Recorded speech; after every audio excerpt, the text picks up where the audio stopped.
You know, earlier today we heard a little bit about beverages, specifically in the BDS presentation. Still relatively a small part of the market, but I think, as it was mentioned, a segment that's growing fast.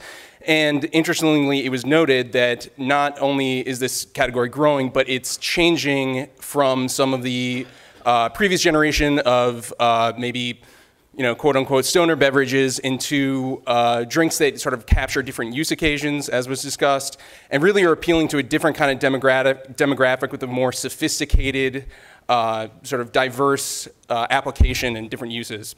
And I think our next presenter really exemplifies that with his company. Michael Lewis is the CEO of Sprig, which produces a line of cannabis-infused beverages, both THC and CBD infused beverages. Sparkling sodas, both 0 calorie and sweetened. And their THC line is sold in dispensaries in California, and the CBD line is sold in 9 states. And so he's going to come up and discuss a little bit about the development of his brand, how they're capturing the different kind of consumer and sort of evolving the conversation behind cannabis-infused beverages, both CBD and THC. So Michael, if you want to come on up.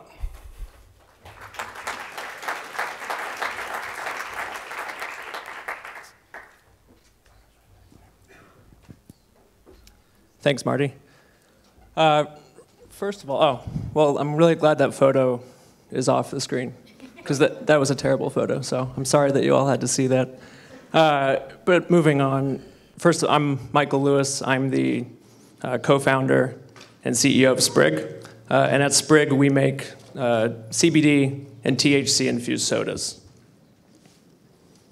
So the company was started about 4 years ago, again by myself and by my partner Ethan. We're based down in Orange County, just a few minutes down the road. And the reason that we started Sprig was that we basically saw, you know, back in 2013, this huge industry. It was about to erupt, and there was really there were no brands. There were, you know, a few legacy brands that had been there for a while. Some of them were doing a pretty good job, but you know, the general reputation of specifically edibles was that they were unreliable. They were notoriously overpowering. Almost everybody who we talked to had a story about, you know, eating a pot brownie at some point. They took a bite, nothing happened.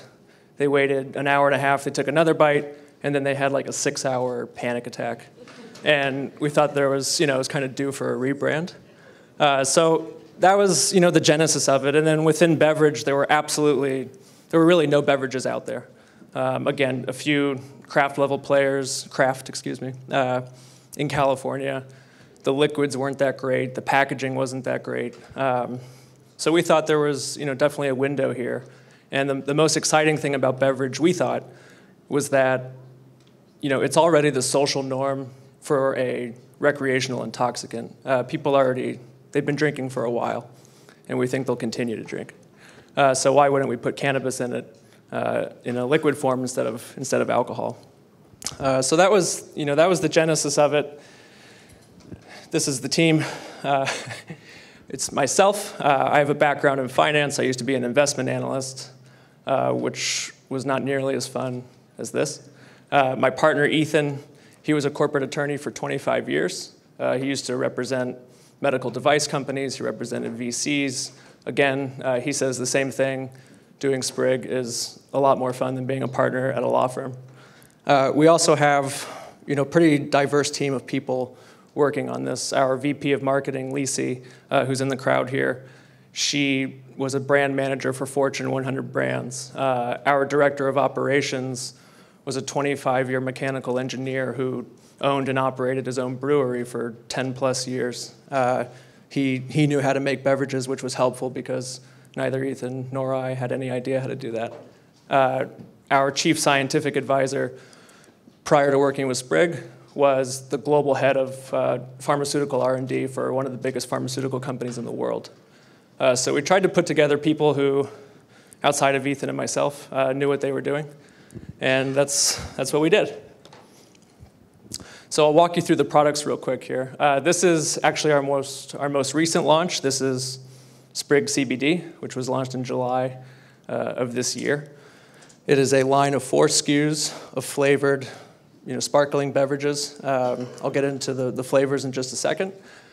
But each of them are infused with 20 milligrams of hemp-derived CBD.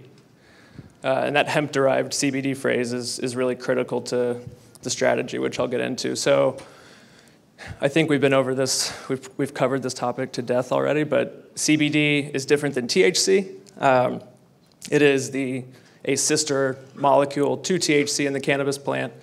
It is non-psychoactive. You will not get high from it. You could drink 50 sprigs and you will not get high. If you drink this sprig, you would get very high if you drank Sprig THC in that volume. This product is a health and wellness product. It's for folks who are interested in cannabis. They're interested in the health and wellness benefits, anti-inflammatory, anti-anxiety, helps with sleep, helps with, pain. But they don't want the psychoactive effect. They're not interested in that, at least for this purpose. Our CBD currently comes from Colorado, but we're cultivating. Well, we don't cultivate, but we have other supply chains in different parts of the country as we're starting to expand to the East Coast and other parts of the US. Excuse me, so here are the products. These first 2 SKUs is Citrus Original, which is a citrus, if you could tell, a citrus soda. It's sort of a light grapefruit flavor, sweetened with natural cane sugar. All 4 of these products, by the way, are all natural. They don't contain any preservatives. They're all carbonated. And again, each contains 20 milligrams of CBD. We have a Citrus Zero Sugar. This is the same flavor profile, but instead of sugar, we use a mixture of stevia and erythritol.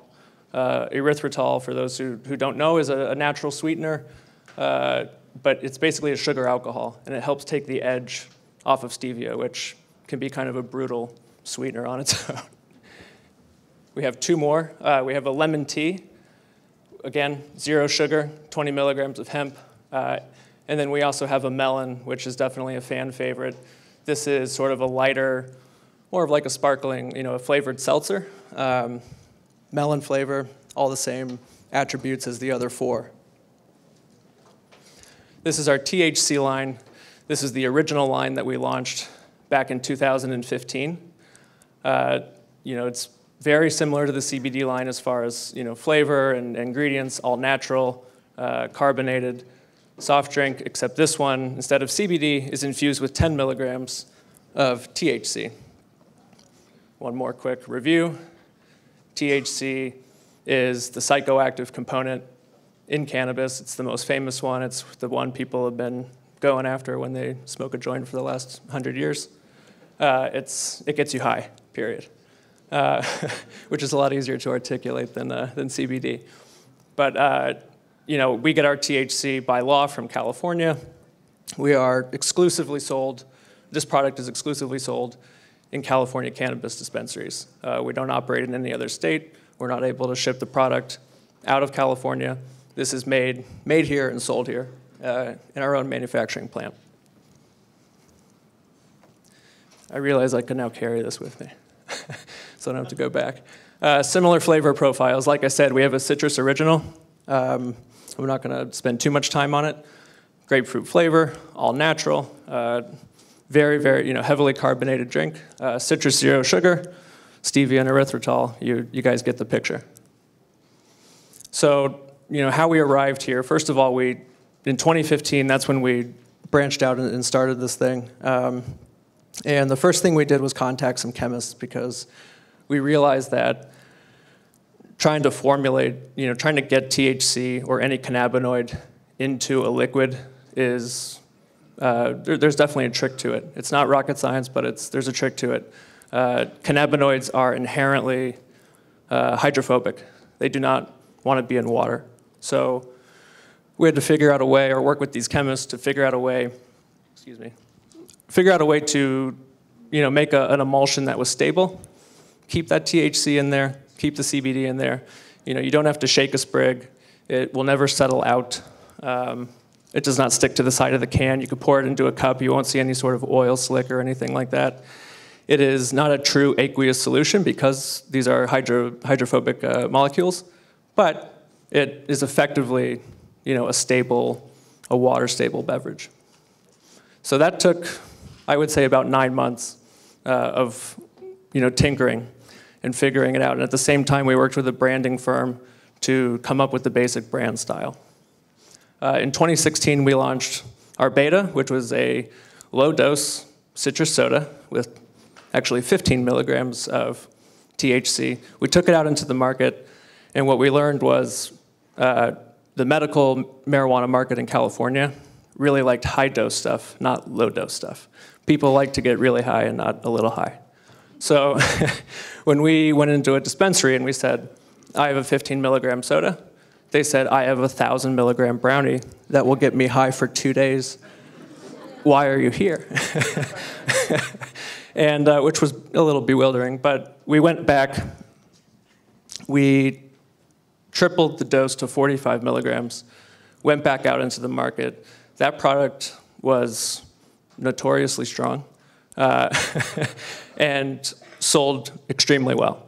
So we went out, we self-distributed into about 400 accounts, 400 accounts around the country, or around California, all self-distributed. We became one of the leading beverage companies in this space. In 2017, we introduced a zero sugar version, which I already told you about. And around that time, about a year ago, almost to the day, we decided to get into the hemp CBD space.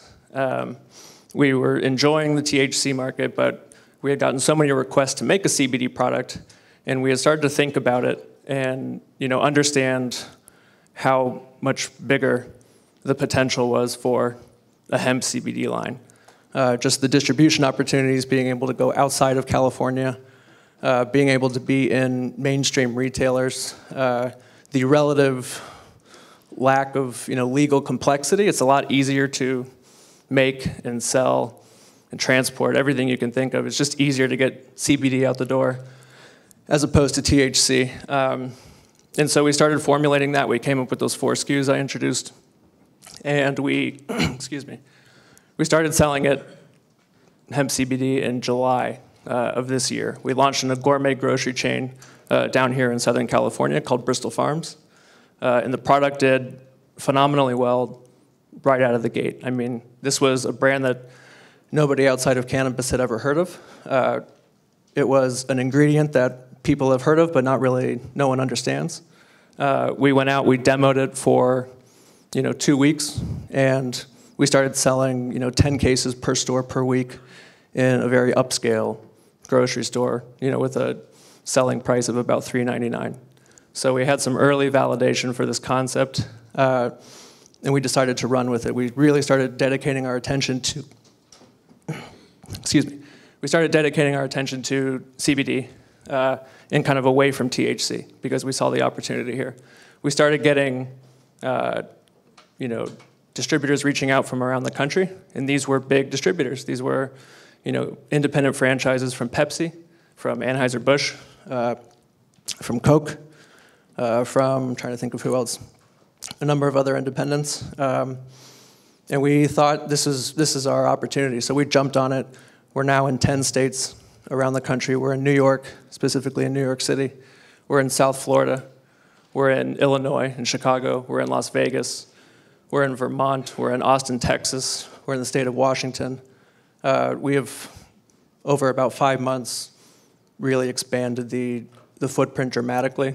We're in over 1,000 convenience stores through these distributors in just a few months. So I'll back up a second, just tell you a little bit more about the Sprig brand. We put this together to be friendly and fun for people. We wanted to get away from that stoner imagery that had dominated the industry for so long. We thought folks who had never tried cannabis, folks who hadn't tried it in 20 years, this is the type of product that they would be interested in. Something that didn't have a big pot leaf on it and just looked, safe and social and reliable. Getting back to the distribution, this is the fun part for me. Like I said, we built up these these states over the last few months here. And the go-to-market strategy for this, because large retailers are still educating themselves, is going after the up and down the street stuff. So convenience stores, independent markets. This is our opportunity, and this is where we've been really successful. And this is, when we work with our distributors, we have AB folks, we have Pepsi folks. We really help them with education, because that's the biggest part of this puzzle right now, is telling people what CBD is, how it works, and why Sprig is the brand they should be going with. People just simply, I think it was pointed out in one of the other presentations, people simply don't know what CBD is still. So there's a ton of education left to come. But we're making a lot of progress. So in this, like I said, this go-to-market strategy, we're in convenience stores. These are anything from gas stations to, larger independent markets. We're in the cooled section, we're in the warm section, and we're putting a lot of, point-of-sale material out there to educate people on CBD. And we're trying to be careful not to make any unnecessary medical claims or benefits, because that is a no-no. But we're telling people, in demos, what the effects are, what our customers come back and tell us about Sprig, and that seems to be the most effective bit of marketing that we can do. Again, touching on this a little more, for the THC product, it's a pretty cut and dry use case. It is a recreational intoxicant. It works. You'll feel the effects within about 30 minutes. The effects will last for about 2 hours. And it's a THC product. You drink it and then you get high, period. And it's a fun experience. CBD is a little bit more difficult. Again, education. There's still a lot of research coming back. You have some skeptical people. You have people who just don't understand it. So we're working through use cases where you drink it before work so that you have a better day at the office and you don't hate your boss as much as you usually do. You can drink it as a recovery drink after you're exercising. One funny thing is we started selling Sprig at O'Hare in Chicago, and we put it in the near the terminals in these markets, and it's the perfect pre-flight drink for people who have little jitters about flying. I think I need one right now. It would help with my anxiety. So, that's where this product is really moving. And again, at bedtime, that's something I tell people personally. Sprig CBD is extremely helpful to me to get a good night's rest. I'm a terrible sleeper. I drink a can of Sprig.